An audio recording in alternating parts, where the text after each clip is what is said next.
بسم اللہ الرحمن الرحیم۔ سوشل میڈیا پر ان دنوں ایک ویڈیو گردش کر رہی ہے جس میں ایک مجہول اور کم علم شخص جو تاریخی حقائق سے ناواقف ہے وہ تاریخ کو مسخ کرنے کی ناپاک کوشش کر رہا ہے اور اکابرین علماء اہل سنت علماء دیوبند پر الزام تراشیاں کرنے کی ناپاک جسارت کر رہا ہے۔ اس کی اس ویڈیو کا ہم نے تحقیقی اور تنقیدی جائزہ لینے کے لیے اس کو 23 علمی پوائنٹس پر تقسیم کیا ہے۔ علمی پوائنٹ نمبر 1، وہ شخص اس ویڈیو میں کہہ رہا ہے کہ انگریز علماء اہل سنت کو مار رہے تھے، پھر مدرسوں کی بنیاد کیوں رکھی جا رہی تھی؟ تو اس نے دو باتیں کہی۔ پہلی بات کہ انگریز علماء اہل سنت کو مار رہے تھے، یہ بات اس شخص نے درست کہی ہے کہ انگریز اہل سنت والجماعت کے علماء جو اکابرین علماء دیوبند کے نام سے جانے جاتے ہیں ان کو مار رہے تھے۔ چنانچہ اکابرین علماء اہل سنت علماء دیوبند جیلوں کو آباد کر رہے تھے۔ شاملی کا میدان انہوں نے سجایا، کال کوٹریوں کی سزائیں انہوں نے کاٹی۔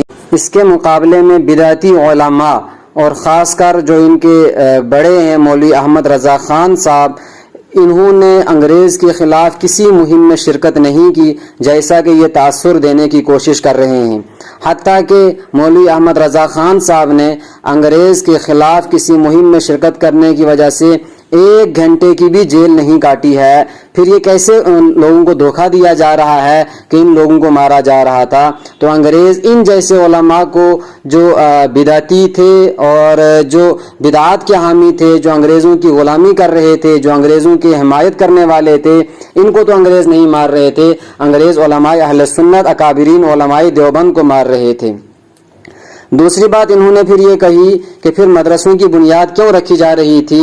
دراصل یہ اعتراض دارالعلوم دیوبند کی بنیاد پر کرنا چاہتے ہیں، تو اس کا جواب یہ ہے کہ جب انگریز علماء اہل سنت کو مار رہے، علماء کو ختم کیا جا رہا تھا، مدارس پر بلڈوزر چلائے جا رہے تھے، دینی تعلیم گاہوں کو مٹایا جا رہا تھا، تو ایسے میں انگریز عیسائیت کو یہاں پہ فروغ دینے کی کوشش کر رہا تھا، اسلام کو مٹانے کی کوشش کر رہا تھا۔ تو یہ امت کے چند بڑے بڑے دماغ جمع ہوئے اور انہوں نے سوچا کہ علماء بھی مارے جا رہے ہیں، مدارس بھی ختم کیے جا رہے ہیں، اور اس کے علاوہ انگریز عیسائیت کو بڑھاوا بھی دینے کی کوشش کر رہا ہے، تو کیسے ہم ایسا کیا کریں کہ یہ اسلام محفوظ رہے اور اگلی نسلوں تک یہ اسلام یہاں پہنچے؟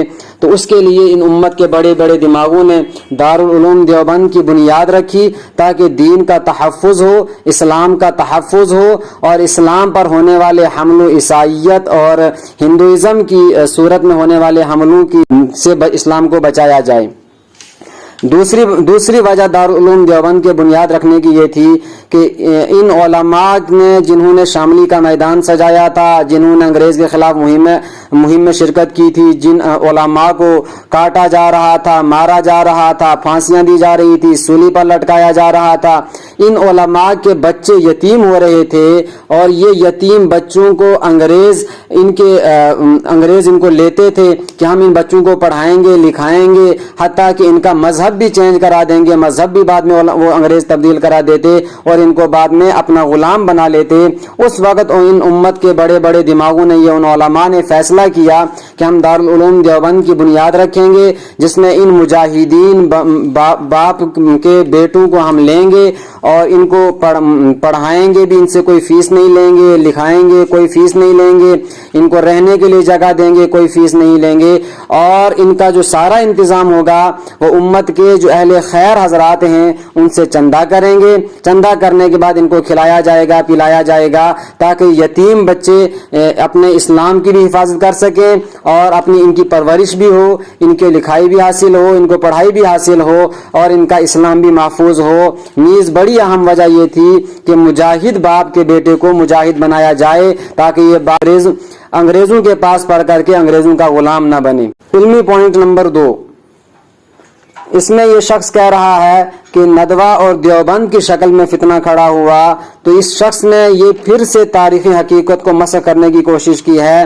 ندوہ اور دیوبند کی وجہ سے تو علمی مرکز قائم ہوا، اسلام کی حفاظت کا سسٹم ایک چلا جو پوری دنیا میں اس وقت بھی رائج ہے، اور پوری دنیا کے اندر عالم کے تقریباً اکثر جگہوں میں جتنے ملک ہیں تقریباً تمام ممالک میں دارالعلوم دیوبند کا کوئی نہ کوئی فیض یافتہ مدرسہ چلا رہا ہے، دین کی خدمت کر رہا ہے، دین کی تبلیغ کر رہا ہے، اسلام کی اشاعت کر رہا ہے۔ تو یہ اسلام کے مراکز قائم ہوئے تھے۔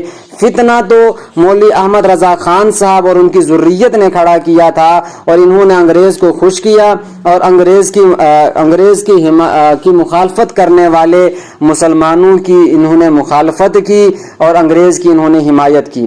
تو فتنہ تو ان لوگوں نے کھڑا کیا کہ انہوں نے مسلمانوں کو تقسیم کر دی۔ علمی پوائنٹ نمبر 3، اس میں یہ شخص کہتا ہے کہ 4 دیوبندی علماء نے عبارتیں لکھی جس کی وجہ سے امت میں افتراق ہوا، تو ان علماء دیوبند کی کتابوں نے امت کو تقسیم کیا۔ اس میں بھی اس شخص نے تاریخی حقیقت کو مسح کرنے کی کوشش کی ہے۔ ان علماء اہل سنت والجماعت اکابرین دیوبند کی کتابوں کی وجہ سے تفریق نہیں ہوئی، انہوں نے امت کو تقسیم نہیں کیا بلکہ امت کو تقسیم مولوی احمد رضا خان صاحب اور اس کی ذریت نے کیا ہے۔ چنانچہ یہ ہم نہیں کہتے، یہ کوئی الزام نہیں لگا رہے ہیں، خود مولوی احمد رضا خان صاحب کے ایک سوانح نگار قاری احمد پیلی بیتی نے سوانح اعلی حضرت میں لکھا ہے کہ مولوی احمد رضا خان صاحب مسلسل 50 سال اسی جد و جہد میں لگے رہے، یہاں تک کہ مسلمانوں کے 2 گروہ قائم ہو گئے، بریلوی اور دیوبندی۔ تو خود ان کے اپنے لوگوں نے تسلیم کیا ہے کہ مولوی احمد رضا خان صاحب نے 50 سال امت کو تقسیم کرنے کی کوششیں کی ہیں، اور اگر یہ عبارت ان کی کتاب کے اندر نہ لکھی ہو تو جو سزا چور کی وہ سزا ہماری۔ اگر عبارت ان کی کتاب میں لکھی ہو پھر یہ ماننا پڑے گا آپ کو کہ امت کو تقسیم کرنے کا کام، امت میں فتنہ کھڑا کرنے کا کام یہ مولوی احمد رضا خان صاحب نے کیا ہے۔ علمی پوائنٹ نمبر 4، اس میں یہ شخص کہہ رہا ہے کہ کسی دیوبندی عالم نے اپنی کتاب میں لکھا ہے کہ نبی کا علم پاگلوں اور بچوں کے برابر ہے۔ یہ بھی اس شخص نے ایک الزام علماء اہل سنت علماء دیوبند پہ الزام لگایا ہے۔ اکابرین علماء اہل سنت میں سے کسی بھی عالم نے اپنی کتاب میں اس طرح کی عبارت نہیں لکھی۔ اگر یہ عبارت کہیں ہے تو کتاب کا نام پڑھے اور یہ عبارت بعینی ہی کسی کتاب میں دکھائے کہ نبی کا علم پاگلوں اور بچوں کے برابر ہے۔ اگر یہ عبارت اکابرین اہل سنت میں سے کسی کی کتاب میں نہیں ہے پھر مان لیں کہ مولوی احمد رضا خان صاحب بھی دھوکہ دے رہے تھے، ان کی ذریت آج بھی انہی کے نقش قدم پر چلتے ہوئے امت میں انتشار پھیلا رہی ہے اور دھوکہ دینے کی کوشش کر رہی ہے۔ آگے یہ شخص کہتا ہے کہ کسی مولوی نے کتاب میں لکھا ہے کہ نبی کا خیال، نماز کے اندر نبی کا خیال آنا گدھے اور جانوروں کے خیال سے بدتر ہے۔ اس میں میرا پھر سے وہی سوال ہے کہ آپ یہ بتائیں کہ کون سے علماء اہل سنت والجماعت میں سے کون سے عالم نے اپنی کتاب میں یہ لکھا ہے کہ نماز میں نبی کا خیال آنا گدھے اور جانوروں کے خیال سے بدتر ہے؟ اگر کہیں لکھا ہے تو آپ یہ عبارت کہیں دکھائیں، اگر نہیں لکھا ہے تو پھر آپ مان لیں کہ آپ یہ الزام لگا رہے ہیں، تہمت بہتان باندھ رہے ہیں، اور قرآن کریم کے اندر اللہ تعالیٰ فرماتے ہیں لعنت اللہ علی الکاذبین، کہ جھوٹوں پر اللہ کی لعنت ہو جو جھوٹ بولتے ہیں۔ آگے یہ شخص کہتا ہے کہ کسی عالم نے اپنی کتاب میں لکھا ہے کہ علم غیب نبی کی خصوصیت نہیں، اتنا علم شیطان کو بھی دیا گیا۔ یعنی یہ تاثر دینے کی کوشش کر رہا ہے کہ کسی علماء اہل سنت والجماعت علماء دیوبند میں سے کسی عالم نے اپنی کتاب میں لکھا ہے کہ جتنا علم اللہ نے نبی کو دیا تھا اتنا علم اللہ نے شیطان کو بھی دیا ہے، نعوذ باللہ۔ یہ میرا سوال ہے کہ آپ بتائیں کہ کون سی کتاب میں یہ عبارت لکھی گئی ہے؟ اگر یہ عبارت آپ کہیں نہیں دکھا سکتے ہیں تو پھر آپ یاد رکھیں قرآن کریم کی آیت ہے فَإِن لَمْ تَفْعَلُوا وَلَن تَفْعَلُوا، کہ اگر تم نہیں کر سکتے ہو، ہرگز نہیں کر سکتے۔ میں بھی یہی کہہ رہا ہوں کہ اگر تم عبارت نہیں دکھاتے اور ہرگز نہیں دکھا سکتے، قیامت آ سکتی ہے، لیکن تم یہ عبارتیں جو ہے اکابرین علماء اہل سنت علماء دیوبند کی کتابوں میں نہیں دکھا سکتے۔ علمی پوائنٹ نمبر 5، یہ شخص کہتا ہے کہ کسی عالم نے اپنی کتاب میں لکھا ہے اگر بالفرض نبی صلی اللہ علیہ وسلم کے بعد کوئی نبی آئے تو خاتمیت میں فرق نہ آئے گا۔ تو اس سے ہمارا سوال یہ ہے کہ بتائیں کہ اس عبارت میں کہاں یہ لازم آتا ہے کہ انہوں نے یہ کہا کہ نبی صلی اللہ علیہ وسلم کے بعد کوئی دوسرا نبی آئے گا؟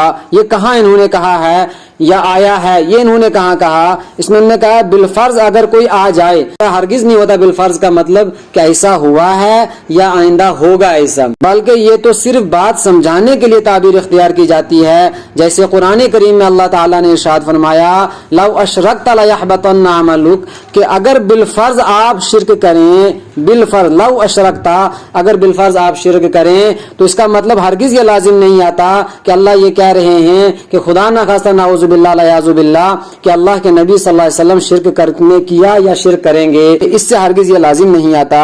اسی طرح حدیث میں آتا ہے لو کان بعدی نبیا لکان عمر، کہ اگر میرے بعد کوئی نبی، اگر بالفرض میرے بعد کوئی نبی ہوتا تو وہ حضرت عمر ہوتے، تو اس کا مطلب ہرگز نہیں ہے کہ اس حدیث میں یہ بتایا جا رہا ہے کہ حضرت عمر رضی اللہ تعالیٰ عنہ نبی ہیں۔ اسی طرح ایک حدیث میں آتا ہے لو کان ابراہیم حیا لکان نبیا، کہ اگر حضرت ابراہیم جو آپ صلی اللہ علیہ وسلم کے بیٹے تھے اگر وہ زندہ رہتے تو وہ نبی ہوتے۔